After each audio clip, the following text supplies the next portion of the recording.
कासवाचे गाव म्हणून वेळाची ओळख आहे। आम्ही सारे मित्र मोठ्या उत्सुकतेने ते चिमुकले कासव बघायला निघालो। 7 तासांच्या त्या एसटी मधल्या प्रवासामध्ये आमची चांगलीच मालिश झाली होती। फक्त रस्ते थोडे खराब हो, बाकी कोकण म्हणजे स्वर्गच झाले।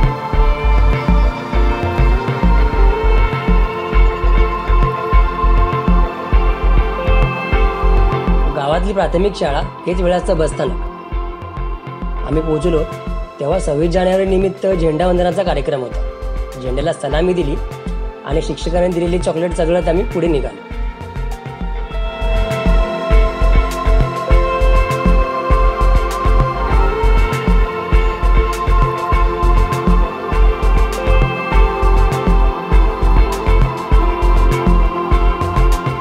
उंच माडांच्या त्या राईत पाऊल ठेवतात। रात्रभरच्या प्रवासाची दगदग कुठे निघून गेली ना ते कळलंच नाही।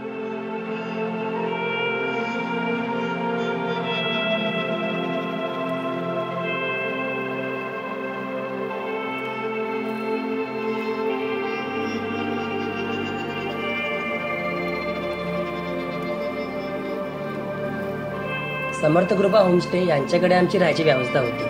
आम्ही पोहोचलो तेव्हा दारातच एका कुत्र्याने अस्सल कोकणी पद्धतीने आमचं स्वागत केलं।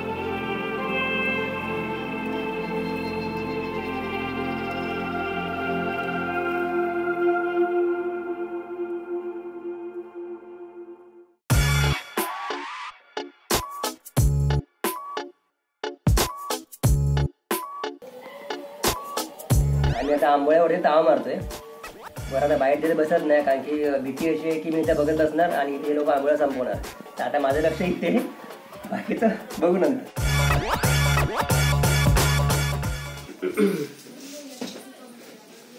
मस्त नाश्ता झालाय। आमचा मित्र मनीष बोलला की आता आपण कोकणात चाललोय तर चहा पोहे काय खायचे, इथली स्पेशालिटी म्हणून आंबोळ्या ट्राय करू। आता आंबोळ्या खाऊन झाल्या, खूप मस्त आंबोळ्या होत्या, खूप मजा आली, पोट जाम भरलंय। आता भटकंती करायला निघूया।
मुंबईप्रमाणेच वेळाची जी समुद्र किनारपट्टी आहे त्याला पण एक खारफुटीचं एक संरक्षण कवच आहे। ते खारफुटीमुळे आजूबाजूची जी प्रजाती आहे त्यांना एक संरक्षण मिळतं।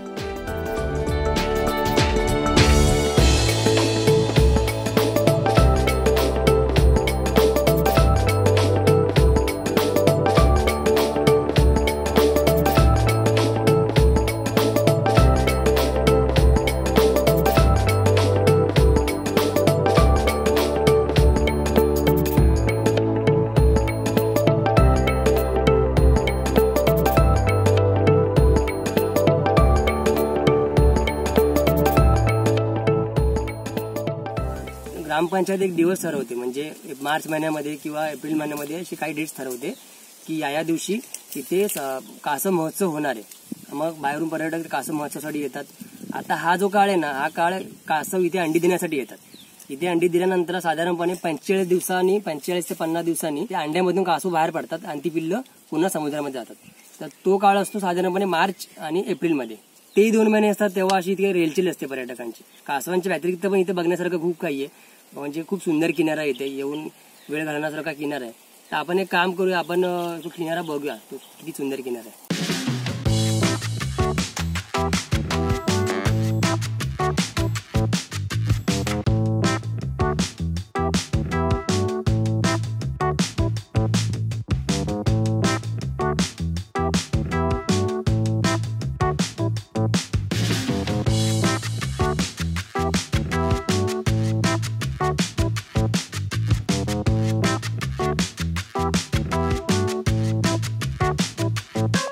वाटेत बोराची झाडं लागली होती. आजूबाजूच्या लोकांनी असं बघितलं आणि पोरं तुटूनच पडली.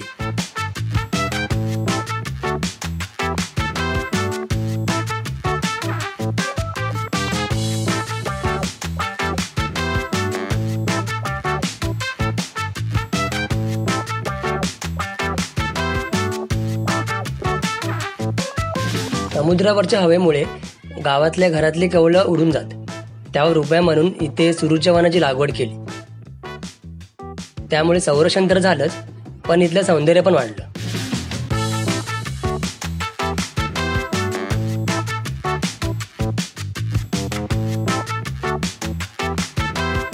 येणाऱ्या प्रत्येक पर्यटकाची इथे नोंद केली जाते.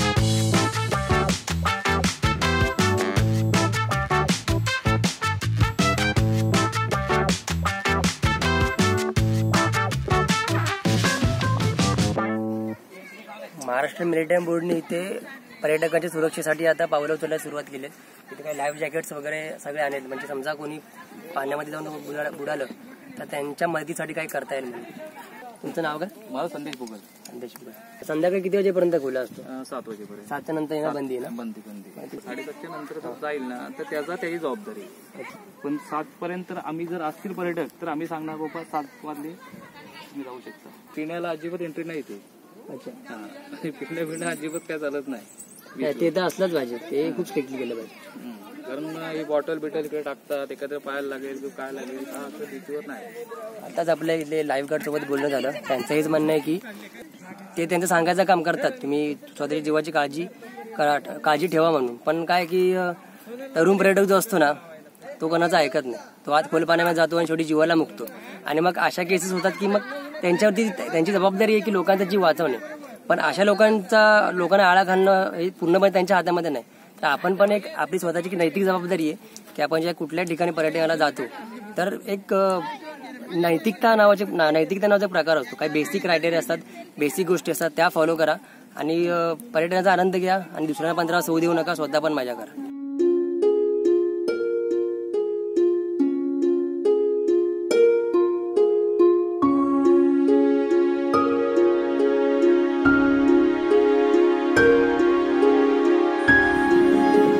ऑलिव्ह रिडले नावाची एक कासवाची जात आहे जी प्रजननासाठी हा समुद्रकिनारा प्रेफर करते. 3-4 वर्षापासून इथे दर मार्च आणि एप्रिलमध्ये कासव फेस्टिवल होतो. जेव्हा अंड्यातून पिलं बाहेर येतात ती पुन्हा समुद्रात जाताना ते लोक बघतात. ते पर्यटकांची बरीच रेलचेल वगैरे असते.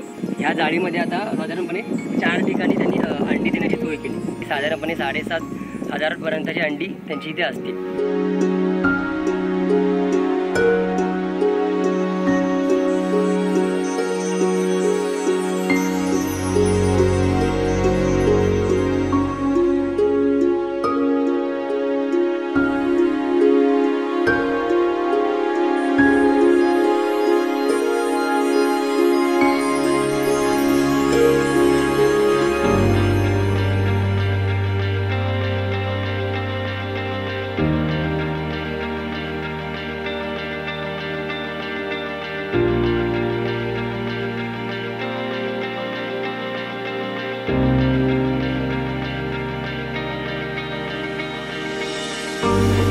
आपण एखादी जागा बघतो, FB पोस्ट बघतो, व्हिडिओ बघतो आणि मग त्याचं एक सुंदर विश्लेषण करतो. पण आपण ॲक्च्युअली त्या जागेवर जेव्हा येतो ना आणि अशी जागा बघतो ना तर खरं सांगतो काही सुचतच नाही. आणि फक्त असं वाटतं की ह्या जागेचा फील घ्यावा, फक्त तिथला आनंद घ्यावा आणि तिथे रमून जावं. मग ते शब्द पण नको आणि ते बाकी ती लेखणी पण नको.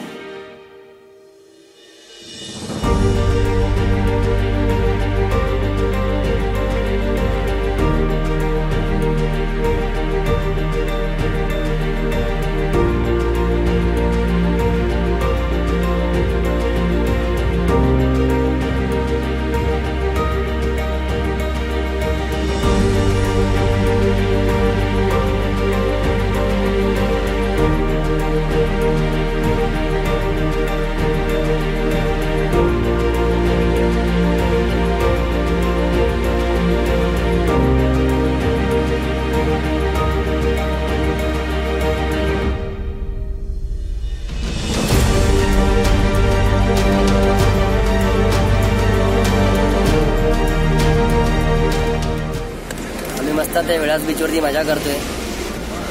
एक आमचा मित्र कल्पेश नावाचा, त्याची तब्येत खूप खराब होती म्हणून त्याला ठेवून यावं लागलं. त्याला आणायची इच्छा होती, पण चौकशी केल्यावरती कळलं की इकडे जवळपास कुठे हॉस्पिटल नाहीये. त्याच्यामुळे आम्ही ठरवलं की पुढच्या वेळेला त्याला घेऊन.